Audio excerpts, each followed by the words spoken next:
வணக்கம், welcome to my channel. உய்ய ஒரே வழி உடையவர் திருவடி. நாம் தினம் ஒரு பாசுரம் அப்படிங்கிற தலைப்பில் திருப்பாவையின் பாசுரங்களை பார்த்துட்டு வரோம்.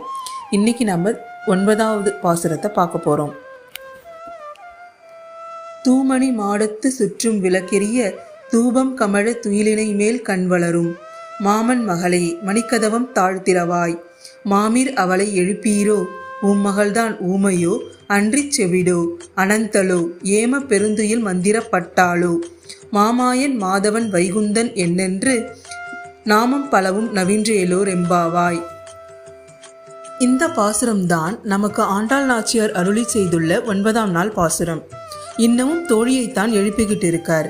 5ஆம் நாள் பாசுரத்திலிருந்து தோழியை எழுப்பும் பாசுரமாகத்தான் அமைந்திருக்கிறது. இந்த பாடல்ல நமக்கு நாச்சியார் ஒரு அருமையான செய்தியை பதிவு செய்துள்ளார். முதல்ல 2 வரிகளுக்கான விளக்கத்தை பார்ப்போம். தூமணி மாடத்து சுற்றும் விளக்கெரிய தூபம் கமழ துயிலினை மேல் கண் வளரும். தன்னுடைய தோழி எப்படி தூங்குகிறாள் அப்படிங்கிற அந்த இடத்தை பற்றி வருணனையாக காட்டுகின்றாள். இந்த காலத்துல இரவில் ஏற்றுவதற்கு விளக்குகள் வைத்திருப்பார்கள். அது இரவில் ஏற்றினால் காலை வரை எரிந்து கொண்டிருக்கும். அப்படி அருமையான விளக்குகளை ஏற்றி அதற்கு நடுவில் நவரத்தினங்களால் இழைத்த கட்டில். அப்போ எவ்வளோ வசதியான வீட்டு பெண்ணாக இருப்பாள்.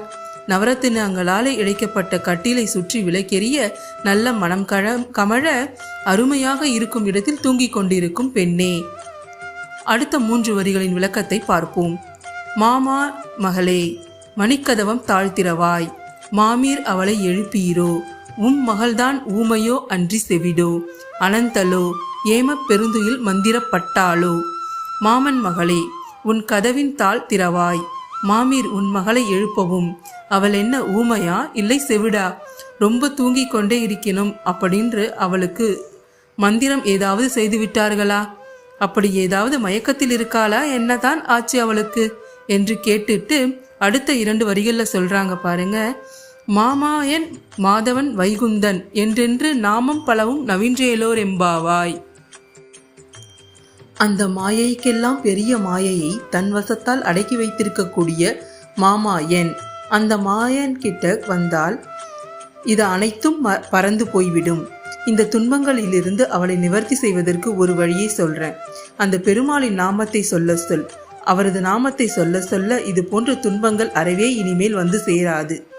அவள் அற்புதமான பெண்ணாக மாறிவிடுவாள். தனது மாமி கிட்ட சொல்ற மாதிரி இந்த பாசுரம் அமைஞ்சிருக்கு.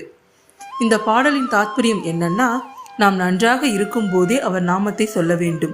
பெருமாளின் நாமத்தை சொன்னாலே போதும், நமக்கு ஏற்படும் துன்பங்களிலிருந்து அவர் நம்மை விடுவிப்பார் என்பதாகும்.